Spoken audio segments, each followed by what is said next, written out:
Madame, Monsieur, bonsoir, bienvenue dans ce journal. Voici ce qui domine l'actualité.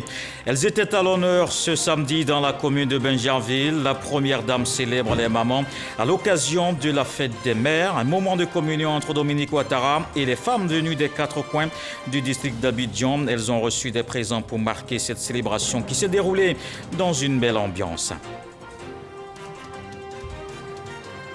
C'est la course aux voix pendant une semaine. Ouverture de la campagne électorale pour les législatives partielles qui se tiennent ce 12 juin. Le top départ donné hier vendredi à 0h et prend fin le jeudi 10 juin à minuit. 6 circonscriptions sont concernées par la reprise des élections pour 26 candidats au total. La Côte d'Ivoire et la France renforcent leur coopération économique. C'est le sens de cette visite du ministre français en charge du commerce à la tête d'une forte délégation de chefs d'entreprises françaises. Franck Riester a eu une séance de travail avec la ministre d'État, ministre des Affaires étrangères. Une rencontre pour parler d'investissement dans le pays. Et puis au moins 100 personnes tuées dans la région du Sahel au nord du Burkina Faso. Les assaillants ont aussi incendié des habitations et le marché. C'est dans la nuit de vendredi à samedi que des individus armés ont mené une incursion meurtrière à Solan dans la province du Yaga. Détenu aux riches teintes colorées en fait sa réputation, un savoir-faire unique. Avec lui, c'est une fierté de porter les tissus africains. Ses habits se démarquent par leur finition nette et le réalisme dans la création. Sa renommée internationale se matérialise quand Patéo devient le styliste des chefs d'État africains. Cette année 2021 marque son cinquantenaire. Une célébration avec en toile de fond son combat pour faire reconnaître la mode sur le continent et au-delà. Quel honneur! Quel immense plaisir de recevoir l'icône de la mode africaine, Patéo. Bonsoir. Bonsoir. Alors, Patéo, est-ce qu'on pouvait s'imaginer, vous pouvez vous imaginer à cette époque-là, un jour, arriver à un tel niveau vraiment extraordinaire de la mode? Non. Il faut être juste et franc. Non. C'est pas possible parce que la mode elle-même n'était pas quelque chose de... Surtout la mode africaine n'était pas quelque chose d'existant, ça n'existait pratiquement pas. On était là, même nos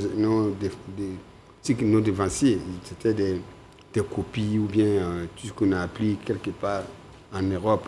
C'était que ça, il n'y avait pas beaucoup de recherches, surtout les matières, il n'y en avait pas pour l'Afrique.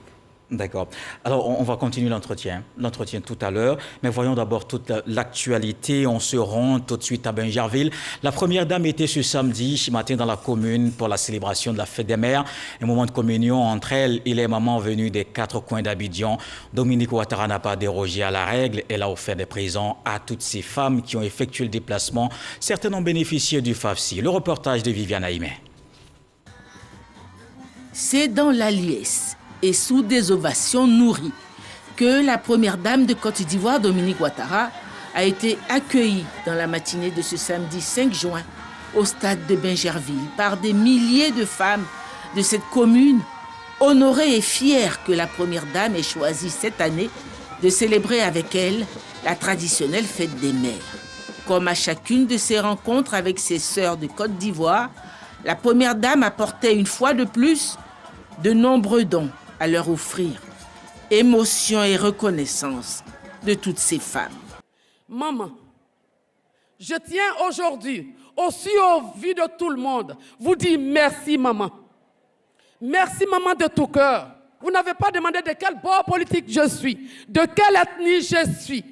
Quand j'ai eu un problème, j'ai eu l'injustice, j'ai seulement écrit, vous vous êtes levée maman et vous m'avez défendu.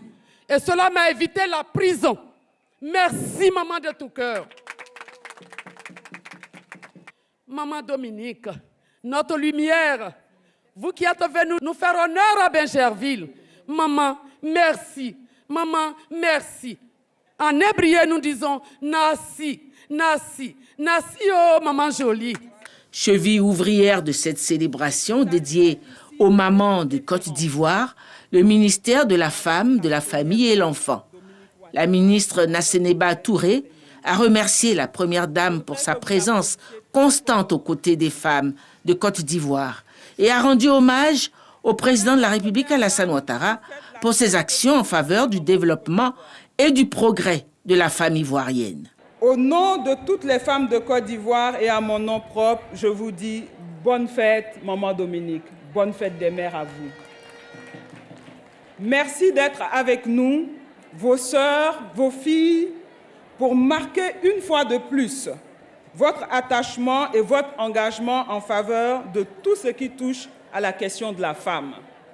Cette journée m'offre l'agréable devoir de rendre un vibrant hommage au président de la République, son Excellence M. Alassane Ouattara, qui a placé la femme au cœur de ses priorités. Désormais, nous avons une loi sur la minorité, une loi qui interdit les mariages précoces. Dans notre pays, désormais, la loi punit sévèrement les violences basées sur le genre. Le statut de la femme s'est également amélioré avec la modification du Code du mariage et de la loi sur la succession. Cette cérémonie en hommage aux mamans était doublée par la remise de chèques FAFSI à plusieurs nouvelles bénéficiaires du Fonds d'appui aux femmes de Côte d'Ivoire, microcrédit, initié depuis 2012 par la première dame de Côte d'Ivoire et qui a permis à ce jour à 260 000 femmes de Côte d'Ivoire d'initier des activités génératrices de revenus et se prendre en charge. Grâce à la première dame, j'ai fait beaucoup de choses. Ma vie a changé. Avant, je n'étais pas comme ça. Maintenant, moi aussi, je pars devant les gens. Vraiment, que Dieu la bénisse, que Dieu lui donne longue vie, parce qu'elle a fait beaucoup pour nous, surtout moi-même. Pour cette fête des mères célébrée à Bingerville, la première dame de Côte d'Ivoire a offert 262 millions de francs de dons en vivres et non-vivres. Ajouté à ces dons, la première dame a fait d'autres annonces importantes dans son intervention. Chère maman de Bingerville et chère maman de Côte d'Ivoire, je voudrais vous rendre un hommage bien mérité. En effet, vous êtes nos héroïnes du quotidien. Vous donnez la vie et prenez soin de vos enfants au prix de 1000 efforts. Vous êtes précieuses car vous êtes irremplaçables. Mes chères sœurs de Bingerville, je saisis cette belle occasion de la fête des mères pour réitérer mon soutien eu égard au succès de vos activités financées grâce au fonds FAFSI. En effet, pour une enveloppe de 350 millions de francs CFA qui vous avait été octroyée, vous avez réalisé un taux de remboursement de 99,66% et je vous en félicite. Pour matérialiser ma confiance, je vous ai apporté un montant additionnel de 300 millions de francs CFA, ce qui porte le fonds FAFSI pour la commune de Bingerville à 650 millions de francs CFA. Je souhaite que cette enveloppe additionnelle qui vous est octroyée ce jour vous permette de développer encore plus vos activités pour le bonheur de vos familles.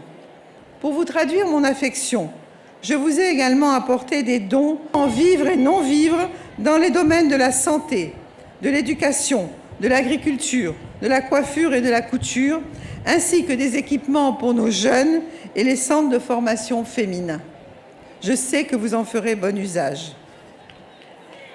Chères sœurs, afin de vous faire encore plus belle, je vous offre 7000 pagnes Wax Côte d'Ivoire, car je sais que cela vous fera grand plaisir. La première dame a conclu en lançant un appel à la paix. Mes chères sœurs, chère maman, vous qui donnez la vie, vous qui connaissez mieux que quiconque la valeur de la vie, je voudrais vous encourager fortement à prôner la paix et la réconciliation autour de vous. Dans vos communautés, vos familles, vos cercles d'amis, soyez celles qui apaisent les tensions pour une Côte d'Ivoire unie et fraternelle. Bingerville a abrité l'édition 2021 de la Fête des Mères. Vive l'édition 2022. Et comme on vient de le voir, les femmes se sont massivement déplacées pour participer à l'événement. Un moment de joie, surtout partagé par plusieurs femmes membres du gouvernement, avec les artistes du Sérail qui n'ont pas manqué de marquer cette célébration de la femme et de la mère. Notre reporter Franck Wadio nous replonge dans l'ambiance de la cérémonie. Bingerville, l'antre du sport, silencieux depuis quelque temps, reprend vie ce samedi matin. C'est une rencontre d'un autre type et le stade est à guichet fermé. De quoi faire perdre leur latin à ces femmes présentes sur les lieux depuis tôt le matin. toutes venues pour la célébration de la fête des mères autour de la première dame, Dominique Ouattara. On est venu tôt, on n'a pas eu la place, on est toujours dehors. Là, quelle que soit l'heure, on rentrera. Puisque nous venons d'un village de Bingerville, on n'a pas eu la chance de la rencontrer aujourd'hui. Elle nous donne l'occasion, à travers la fête des mères de la voir. Nous sommes très heureuses. Heureuse d'être là et patiente, il y a de la place pour tout le monde, assure l'organisation. Et justement à l'intérieur, c'est la ferveur des délégations de femmes venues de divers horizons. Les femmes sont venues du village, dans tous les petits villages de Bingerville. Nous sommes surpris même de voir toutes les vieilles. Il y a des vieilles même plus âgées que nous qui se sont déplacées pour venir à la fête. Donc nous sommes très heureuses. Maman, c'est maman de tous les handicapés de Côte d'Ivoire. On est pressé, maman même n'est pas arrivée. Voilà. Une joie qui s'accentue. La première dame effectue son entrée et fait le tour du stade. Peu de discours, place à la célébration. Les mamans de Bingerville, et même d'ailleurs, heureuses de communier, et cela à juste titre, le soleil pointant haut dans le ciel, rassuré par la justesse des libations introductives, comme pour contrer toute velléité d'intempéries. Dominique Ouattara, certes venu les bras chargés de présents, mais les femmes de Bingerville n'ont pas voulu être en reste. Des cadeaux de produits du terroir sont offerts. Autre moment gratifiant, la remise de cadeaux. D'abord, les lauréates du concours culinaire organisé la veille à Bingerville par la ministre de la Femme, de la Famille et de l'Enfant, mais aussi les mamans les plus âgées, des centenaires. Elles n'ont pas été oubliées, des pagnes et des numéraires remis par Dominique Ouattara. C'est béni la première dame. Tout ce qu'il a fait, c'est bien. Quelqu'un continue comme ça. Des mamans reconnaissantes, donc. Elles n'ont pas été avares en pas de danse. En somme, un moment d'allégresse. La femme et la mère portées au firmament, objet d'attention, elles ont exprimé leur satisfaction. Et nous aimons la première dame, parce que la première dame, elle est tout pour nous les femmes. Elle fait tout pour nous, elle nous aide, vraiment on l'adore. Elle leur donne les dons pour que les femmes fassent leur commerce. Il faut que vraiment... Non, c'est bon, c'est une très bonne action. Je félicite la première dame, que Dieu lui donne longue vie. Notre maman à tous, vraiment qui nous a honorés à cette fête des mères. Vraiment, nous voulons lui dire merci, merci de notre cœur. Bisous, maman Ouattara. Je remercie beaucoup la première dame pour ce fonds qu'elle nous octroie. Cela nous permet d'être autonomes et de nous prendre en charge aussi. Je joins ma voix à celle des dames ici présentes. Nous disons merci. Rappelons-le, en plus des cadeaux aux différentes couches sociales, la première dame n'a pas oublié les bénéficiaires du fonds d'appui aux femmes de Côte d'Ivoire mis en place depuis 2012. Elles ont une fois de plus été gratifiées de nouvelles perspectives. L'actualité politique marquée par l'ouverture de la campagne électorale pour les législatives partielles de ce 12 juin en fait le point de cette première journée.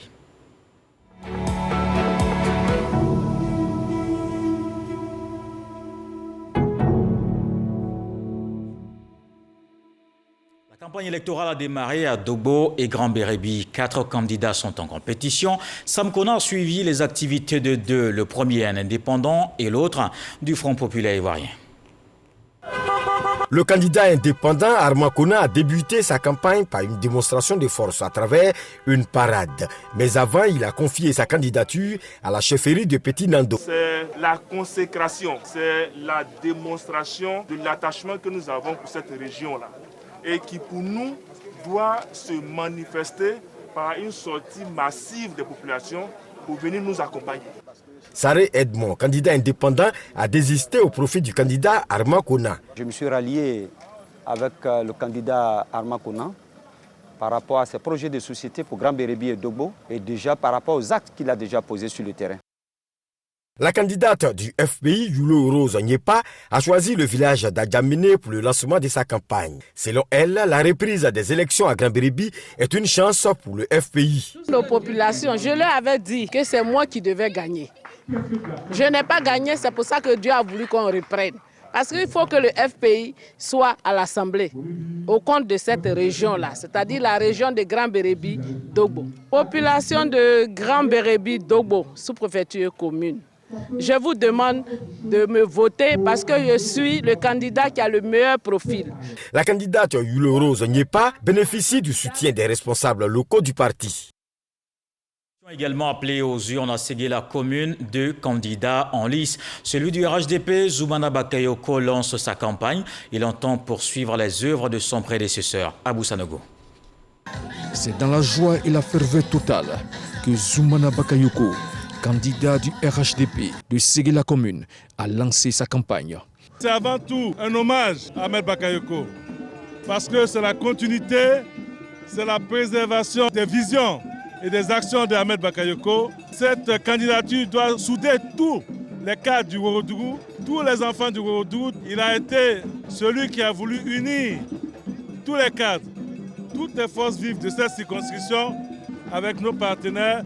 Nous allons développer rapidement des projets structurants. Que la population a réaffirmé leur adhésion au choix de leur parti. Et voilà pour les échos de la première journée de campagne pour ces législatives partielles. L'actualité, c'est aussi cette visite du ministre français en charge du commerce. Il a eu une séance de travail avec la ministre d'État, ministre des Affaires étrangères, Kandia Camara. Une rencontre pour nouer des partenariats d'investissement dans plusieurs secteurs d'activité, dont la construction et la transformation des matières premières. Logoretti, Herman Guivet. Franck Riester, le ministre français délégué auprès du ministre de l'Europe et des Affaires étrangères, chargé du commerce extérieur et de l'attractivité, présent à Abidjan, à la tête d'une forte délégation, a été reçu en audience par Kandia Camara, ministre d'État, ministre des Affaires étrangères, de l'intégration africaine et de la diaspora. Nous avons eu avec Madame la ministre un échange nourri autour finalement du bilan de mes 3 jours et demi de déplacement ici à Abidjan, en Côte d'Ivoire, pour venir réaffirmer l'ambition du président Emmanuel Macron de renforcer, renouveler la relation entre la Côte d'Ivoire et la France pour davantage créer des partenariats sur le temps long, gagnant-gagnant entre nos entreprises. J'ai eu l'occasion de me déplacer avec 40 entreprises françaises qui m'ont accompagné pour voir de quelle manière on pouvait mieux financer les entrepreneurs ivoiriens, comment on allait pouvoir dans les années qui viennent contribuer à faire en sorte qu'ici en Côte d'Ivoire soit davantage transformé les produits agricoles. Des partenariats pour permettre aussi de faire la part belle aux hommes d'affaires ivoiriens désireux d'entreprendre sur le marché français et vice-versa. Nous avons dorénavant pour mission de faire en sorte que les entreprises ivoiriennes puissent aller à la rencontre de leurs consoeurs, soit africaines, françaises ou européennes. Et cela va permettre de nouer des partenariats, certainement gagnant-gagnant. Nos entreprises pourront avoir des opportunités d'aller ailleurs. Nos entreprises pourront avoir des opportunités aussi de nouer des partenariats avec des entreprises qui viendront ici accroître leurs activités ici. Donc cette visite du ministre délégué nous réjouit et j'espère que les entreprises ivoiriennes vont tirer un grand profit de ces différentes rencontres avec les entreprises françaises. Accompagner le développement économique de la Côte d'Ivoire en investissant dans le financement de la transformation de matières premières, la jeunesse et l'entrepreneuriat. Cette visite s'inscrit dans le cadre du développement et de l'intensification de la diplomatie économique et du renforcement des liens entre la Côte d'Ivoire et la France. Une visite qui promet des initiatives positives dans les mois à venir, selon Franck Riester.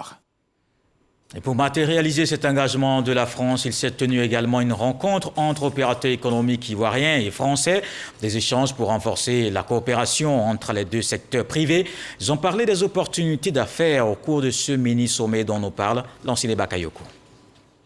Ce mini-sommet économique, un grand moment de retrouvailles entre les hommes d'affaires français et ivoiriens. Une opportunité aussi de renouer avec la tradition bien établie des échanges réguliers entre la France et la Côte d'Ivoire en inventant de nouveaux futurs. Le secteur privé ivoirien est déjà en mouvement depuis quelque temps pour suggérer de nouveaux instruments et de nouveaux formats susceptibles d'augmenter substantiellement le flux de financement privé et les investissements français vers la Côte d'Ivoire et de soutenir le secteur privé ivoirien, moteur de la croissance économique du pays. En 2020, le niveau des échanges avec la France s'est élevé à 1200 milliards de francs CFA, soit 8% du commerce de la Côte d'Ivoire avec le reste du monde. Soutenir le secteur privé ivoirien, c'est donc explorer de nouvelles niches d'investissement. L'heure est de passer à l'action à l'effet que demain, les exportations ivoiriennes qui seront faites vers la France et vers le reste du monde puissent contenir plus de produits à valeur ajoutée. La Côte d'Ivoire a fait d'importants efforts en matière de gouvernance, ce qui fait d'elle la principale porte d'entrée de la sous-région. Un marché de 350 millions de personnes. En 2020, malgré la pandémie mondiale, le taux de croissance est ressorti positif à 1,8%. Pour l'année 2021, ce taux est projeté par la Banque mondiale à 6,5%. Autant de signes qui traduisent la résilience de notre économie. Plus de 600 entreprises françaises sont aujourd'hui installées en Côte d'Ivoire. Ces entreprises françaises, c'est 30% du PIB et 50% des recettes fiscales. Nous voulons contribuer avec les chefs d'entreprise français à faire en sorte, avec les chefs d'entreprise ivoiriens et en lien avec les autorités publiques, de bâtir des projets partenariaux, industriels, économiques qui permettent qu'il y ait davantage de valeur créée ici en Côte d'Ivoire. Un autre business meeting, cette fois entre la France et l'Afrique, est prévu avant décembre prochain à Montpellier. En attendant, on voit une autre rencontre. Les chefs d'entreprise françaises ont eu également une rencontre avec le gouverneur du district d'Abidjan. Ces hommes d'affaires évoluent dans divers domaines d'activité, notamment le secteur de la construction, du logement et du transport. Robert Begré-Mambé leur a présenté ses projets pour le développement du Grand Abidjan. On le voit avec Laure Goretti et Grace Kando.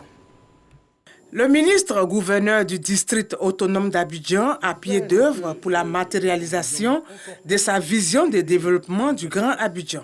C'est un programme d'aménagement urbain qui se décline en construction de routes, de logements sociaux, d'infrastructures sanitaires, mais aussi de construction d'unités agricoles. Pour Robert Begré-Mambé, pour réaliser ces projets, il faut environ 300 milliards de francs CFA. Il s'agit donc de présenter les potentialités d'investissement que le district d'Abidjan offre en matière d'investissement dans le domaine de l'aménagement foncier, dans le domaine de la construction des logements, en location-vente, en location simple, ou bien en achat direct, et dans tous les domaines d'activité qui concernent la vie des populations d'Abidjan. Des projets qui trouvent un écho favorable auprès de la délégation du mouvement des entreprises de France. Nous sommes prêts à les aider. Nous avons, comme l'a dit le ministre, nous sommes une douzaine d'entreprises, mais derrière, dans la task force que je préside, il y a à peu près 420 entreprises de tous les secteurs de la ville. Et nous allons, dans les mois qui viennent, certainement faire de nouveaux efforts. Dans le cadre de cette opération, et afin de s'inscrire dans la durée, mais également aussi de générer des emplois, les compagnons du devoir qui sont en France, les artisans de l'excellence, vont venir former des jeunes à tous les métiers qui vont permettre en fait que chaque jeune puisse à terme devenir aussi un créateur d'entreprise. Le ministre gouverneur Begré-Mambé rassure les investisseurs sur l'implication de l'État ivoirien. Ensemble, nous allons essayer de faire des approches pour trouver les meilleurs mécanismes de financement pour certains et pour d'autres. Ils ont la capacité d'intervenir directement avec leurs propres ressources. Cette rencontre avec la délégation française a été le lieu pour le district autonome d'Abidjan de présenter plusieurs projets réalisés en vue du bien-être des populations. Et en santé, les capacités de l'hôpital général de Silimatiali renforcées. Le centre a désormais son tout premier bloc opératoire. Un investissement de plus de 211 millions de francs CFA afin d'améliorer la qualité de soins. L'inauguration avec Ami Sissoko. L'hôpital général de Silimatiali a désormais un bloc opératoire. C'est un bâtiment de plus de 250 mètres carrés qui abrite entre autres des salles d'opération, de réveil, de préparation de malades et des bureaux. Il est également équipé. C'est un don du conseil régional du Poro. Ce bloc opératoire qui relèvera certainement le plateau technique de notre hôpital mettra fin également au calvaire de nos populations qui, pour la plus petite opération chirurgicale, étaient référées à Korogo et à Ferké. Ce bloc permettra d'alléger la tâche au CHR de Korogo et à l'hôpital général de Ferké. Cette structure permettra à la population d'économiser de l'argent, car une référence est très coûteuse. Pour joindre l'utile à l'agréable, le conseil régional du Poro, avec à sa tête Timo Koyade Koulibaly, offre, en plus du bloc opératoire, une ambulance médicalisée à l'hôpital général de Sinématiali. Le tout estimé à plus de 211 millions de francs CFA. Ce n'est pas seulement à Sinématiali seul que nous venons. C'est bien dans tout le Poro. Et la somme que nous avons investie dans la région du Poro, que nous avons inaugurée cette semaine seulement, il y a 750 millions de francs CFA que nous avons investis dans la région du Poro. 750 millions de francs CFA. Et ce n'est pas fini, nous allons poursuivre. Cette année, outre le bloc opératoire de Sinématiali, le conseil régional du Poro a livré 4 autres centres de santé intégrés, à savoir maternité et infirmerie, dans les départements de Korogo, Dikodougou et Mbengue. Et la santé, c'est aussi un environnement sans pollution. La journée mondiale célébrée hier en Côte d'Ivoire, une occasion pour le ministre Jean-Luc Assis de dresser le bilan des actions du gouvernement en matière de restauration des écosystèmes. Grâce Kando. La journée mondiale de l'environnement débute avec le lancement de la décennie des Nations Unies pour la restauration des écosystèmes qui se déroulera de 2021 à 2030. Cet objectif vise à mettre un terme à la dégradation des écosystèmes et à les restaurer afin d'atteindre les objectifs de développement durable. Nous sommes tous unanimes pour dire que les services des différents écosystèmes rendus à l'homme et à son environnement sont d'une importance capitale. Cependant, ces écosystèmes subissent de fortes pressions exercées par la plupart des activités anthropiques, comme la déforestation, la pollution des milieux aquatiques, la destruction de la mangrove et la surexploitation des sols. Toutes choses qui ont un lien avec la survenue de la pandémie à Covid-19 que le monde entier subit en ce moment. En cette journée mondiale de l'environnement, le ministre Jean-Luc Assis invite les populations à des actions du planting d'arbres, au nettoyage des plans d'eau et à la promotion des énergies renouvelables. La préservation et la restauration doivent contribuer à réduire l'exposition de la population en agissant de manière durable et à grande échelle sur les causes de la dégradation des écosystèmes. Chacun est concerné, tant au niveau individuel que collectif. La création récente du parc national de Mabiyaya, dans la région de la Mé, procède de cet effort de restauration des écosystèmes. Il en est de même pour les aires marines protégées comme celle de Grand Bérébi, sur le littoral qui vient aussi d'être créé. Le thème retenu cette année pour la Journée mondiale de l'environnement est « Restaurer les écosystèmes » avec pour slogan national « Ensemble, redonnons vie à notre nature ». La Côte d'Ivoire et les Nations Unies ensemble dans la lutte contre le terrorisme. Les deux parties ont signé un accord conformément aux résolutions du Conseil de sécurité de l'ONU. Il vise à renforcer la coopération en matière de prévention. Les explications de Michel Digré. La Côte d'Ivoire et les Nations Unies renforcent leur coopération en matière de lutte contre le terrorisme. Un protocole d'accord a été signé lors d'une cérémonie virtuelle par Vladimir Voronkov, secrétaire général adjoint de l'ONU et le représentant permanent de la République de Côte d'Ivoire auprès des Nations Unies à New York, l'ambassadeur Léon Kakou Adom. Il permettra concrètement l'organisation d'activités et d'actions conjointes, un soutien technique, notamment en ce qui concerne la mise en place du logiciel GoTravel, une meilleure collecte, transmission et analyse et utilisation des renseignements sur les passagers des compagnies aériennes, une meilleure identification des terroristes connus et des individus soupçonnés de terrorisme, ainsi que la mise en place d'une unité d'information en la matière. Un appui onusien à l'Académie contre le terrorisme de Jacquesville est également envisagé. J'en ai également profité pour inviter les Nations Unies à s'associer à la promotion de l'Académie contre le terrorisme de Jacquesville. Et M. Vladimir Voronkov a accepté de nous accompagner et donc de se rendre bientôt avec son équipe technique à l'effet d'évaluer ce qui pourrait être fait pour conforter notre coopération dans ce domaine. La Côte d'Ivoire est le 43e pays à avoir paraphé ce protocole d'accord après la Norvège et le Kenya la semaine dernière. Dans le reste de l'actualité, on voit cette attaque au nord du Burkina Faso. Au moins 100 personnes tuées. Dans la région du Sahel, les assaillants ont aussi incendié des habitations et le marché. C'est dans la nuit de vendredi à samedi que les individus armés ont mené une incursion meurtrière à Solon dans la province du Yaga. Les assaillants ont d'abord visé le poste des volontaires pour la défense de la patrie. C'est l'attaque la plus meurtrière enregistrée dans ce pays depuis le début des violences djihadistes en 2015. Qualifiant cet acte de barbare, le président Roch-Marc Christian Kaboré a décrété un deuil national de 72 heures. À partir de ce samedi, il assure que les forces de défense et de sécurité sont à pied d'œuvre pour rechercher et neutraliser les auteurs. Justement, sur la question, je vous donne le contenu de ce télégramme du président de la République, Alassane Ouattara, à M. Roch-Marc Christian Kaboré, président du Faso.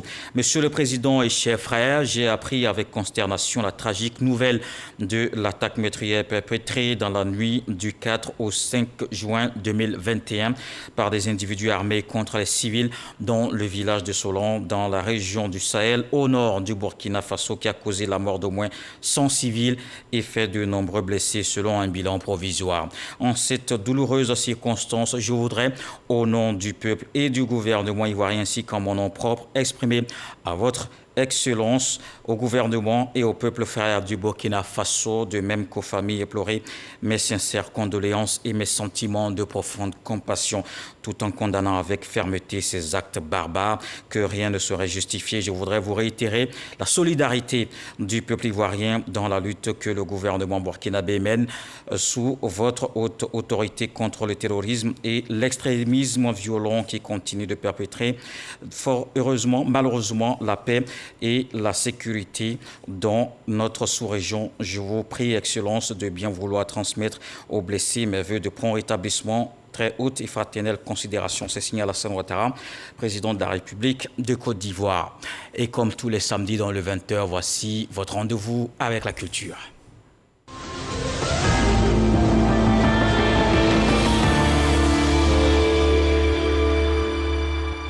En littérature, Isbat Matou vient de présenter son œuvre « Mon parcours, un challenge perpétuel ».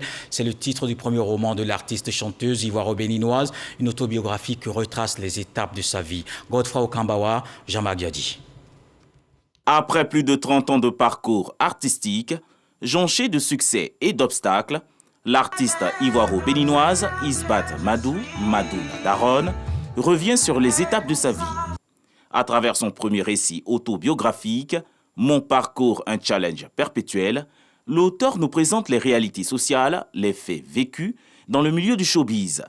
Pour les acteurs littéraires, ce roman est une référence pour la jeune génération. C'est une battante, c'est quelqu'un qui traverse le temps.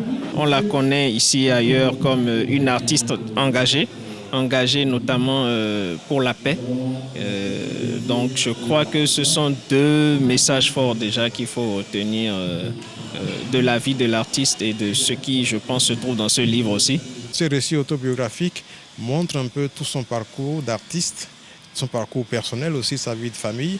Et je pense que son ouvrage est un témoignage à la fois de la victoire par la persévérance dans le travail et de la possibilité pour une femme de garder son intégrité morale tout en côtoyant, tout en excellant dans les milieux artistiques.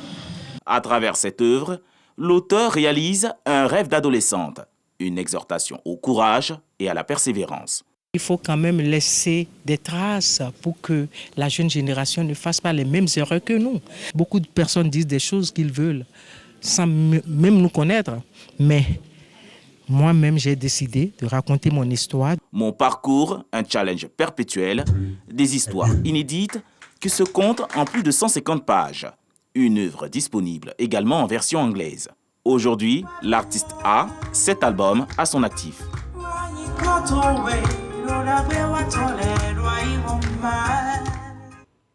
Et on retrouve notre invité de la page culture, l'homme de la mode africaine, Patheo. Patheo, ce qui retient tout de suite, c'est cette longévité.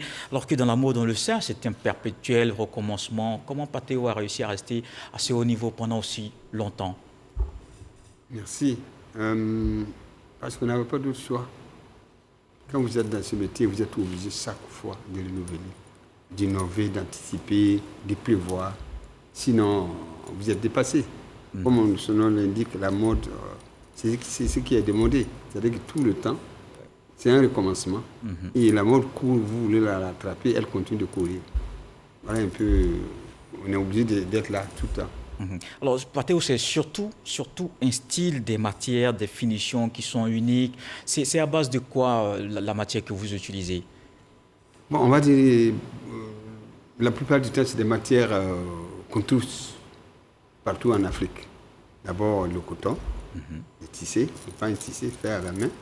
Ensuite aussi, l'indigo, la teinture, qu'on utilise beaucoup. Quand vous regardez dans toutes les villes ici, vous avez les toiles de Korogo, les pains baoulés. Ensuite, au Burkina, vous avez le faso d'Anfani. Au Sénégal, vous avez tout ce qui est tissage. Au Mali, c'est la teinture. Enfin, on l'a partout en Afrique. Donc, nous avons essayé de valoriser ces matières-là pour donner quelque chose d'adaptable pour être porté. Et surtout, ce que vous utilisez là maintenant, c'est un peu plus léger que ce que vous venez de dire tout à l'heure. Oui, c'est très fin parce que d'abord, le tissage, vous voyez, quand vous touchez par exemple certains pains tissés, c'est trop lourd. Et très souvent aussi, la couleur n'est pas bien fixée.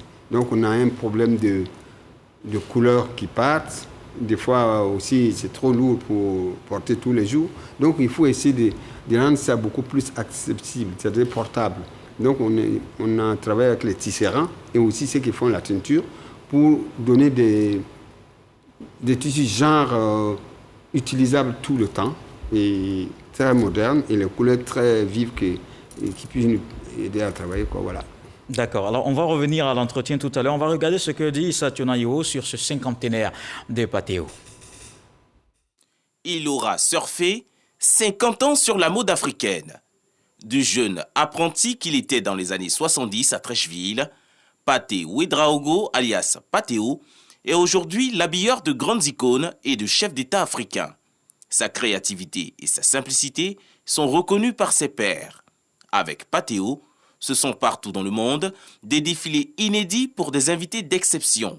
Le créateur de mode, Pathé Ouédraogo, marque un arrêt et célèbre son parcours.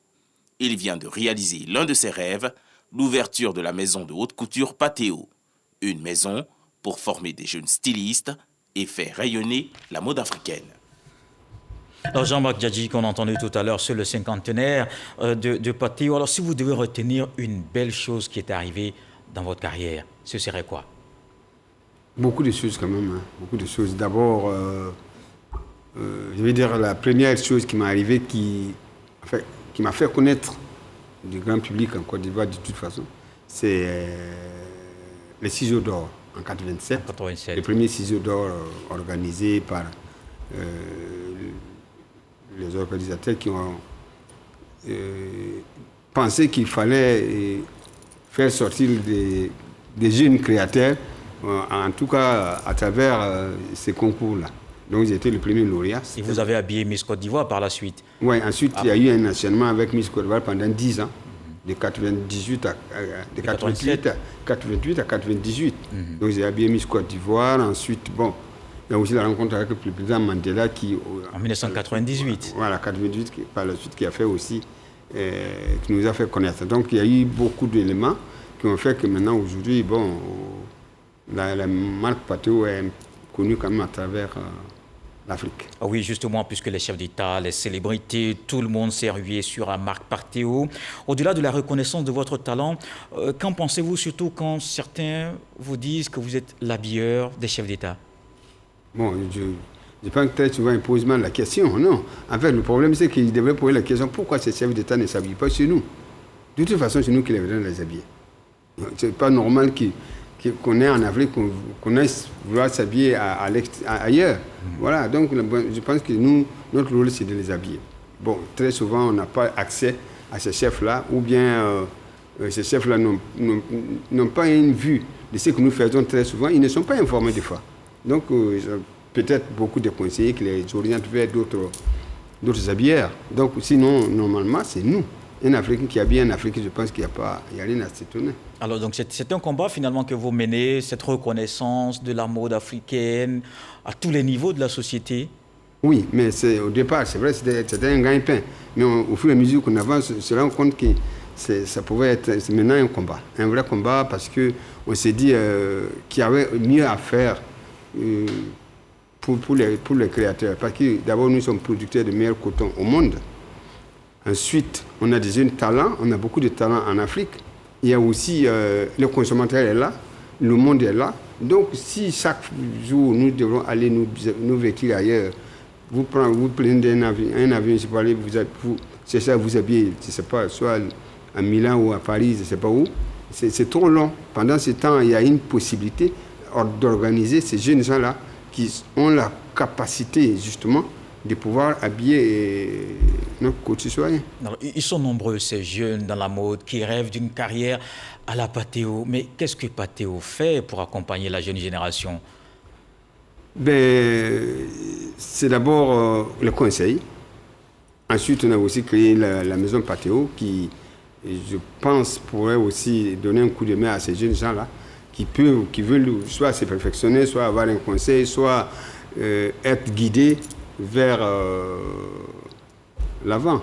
La maison Patéo qui fonctionne comme une fondation aussi. Voilà, il y a la fondation Patéo, justement, c'est le rôle de la fondation Patéo, c'est juste pour pouvoir conseiller ces jeunes gens-là, pour leur dire, écoutez, si vous avez embrassé ce métier, alors ce n'est pas un métier dont on disait avant que c'était un métier de ceux qui n'ont pas eu autre choix que d'aller là. Le regard a changé. Voilà, maintenant ça a beaucoup changé.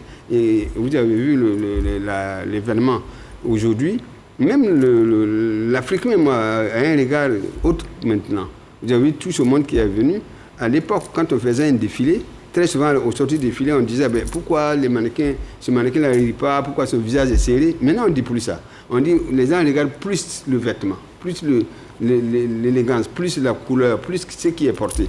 Donc il y a un changement, je pense que ce changement doit continuer. Alors, des jeunes créateurs avec qui nous avons échangé, avec qui aussi vous êtes en contact, nous ont dit que Patéo, ses premiers conseils, c'est la patience. La patience. Peut-être c'est ce qui a caractérisé votre carrière. Oui, mais la patience, de toute façon, dans la mode, on n'a pas d'autre choix que la patience. Quand vous regardez 50 ans, on dit 50 ans, ça paraît long. En réalité, ce n'est pas long. Vous n'avez pas vu le temps passer? Non, parce que la mode, chaque jour que Dieu fait, vous êtes obligé de crier, vous êtes obligé d'innover, vous êtes obligé d'anticiper. Donc, c'est tout le temps, on voit tout ce qui est nouveau, on voit tout ce qui est à commencement, tout ce qui est à avoir. Voilà, chaque jour, vous pouvez rattraper la mode. La mode vous file devant et vous continuez à la suivre. Et donc, tous les jours, quel que soit l'âge que vous avez, et la mode reste jeune. La mode ne vieillit pas. On dit plus elle vieillit, mieux elle se porte. Donc, c'est ça, on poursuit la mode. Donc, l'âge, vraiment, ça compte pas beaucoup. Alors, après 50 années vraiment couronnées de succès international, on se demande, mais qu'est-ce qui reste encore à faire, surtout quand on s'appelle Patéo? Énormément à faire, parce que d'abord, il faut continuer à travailler avec les jeunes et continuer aussi à faire des appels aux responsables de nos États pour dire que la mode aussi fait partie de l'économie de l'Afrique. Donc, il y a une possibilité aussi que la mode soit aussi prise en compte par nos autorités aussi. Donc il y a tellement de choses à faire qu'on n'a pas vraiment... On ne va pas passer les années. On voit plutôt ce qui reste à faire. Ce qui est fait en matière de la mode, c'est terminé. Maintenant, c'est ce qui reste à faire qui nous importe beaucoup. Alors, cette maison Patéo, dans ce quartier de Cocody, vous quittez Treichville, ce lieu mythique de Treichville pour Cocody. Vous l'avez construit sous fonds propres? Oui. Justement, parce que la mode, quand vous êtes un couturier, vous allez voir un banquier. D'abord, il fait un calcul. Combien d'années il mettra pour me rembourser? Étant donné que la mode, on vient sur le couturier juste pour... C'est-à-dire on n'a pas encore compris l'importance de la mode. Mais je suis sûr que ça vient, c'est en train de venir. Vu ce monde qui est venu nous assister à l'ouverture de la maison Patéo, je suis sûr que les prochaines seront encore beaucoup plus animés. Ah oui, et c'est évident qu'on ne peut pas tout dire sur 50 ans de carrière en si peu de temps, mais ce fut quand même un plaisir de vous recevoir, Patheo, sur ce plateau. Merci beaucoup. Et on se retrouve très bientôt, pourquoi pas pour le centenaire. Certainement, certainement. Merci Patheo, l'invité de la page culture. Merci. Et on s'arrête ici pour ce soir, autour de l'actualité 23h avec Herman Guivet. Ce soir, le sage nous apprend qu'après le passage de l'éléphant, inutile de chercher les traces de l'antilope. Dieu le voulant, on se retrouve demain.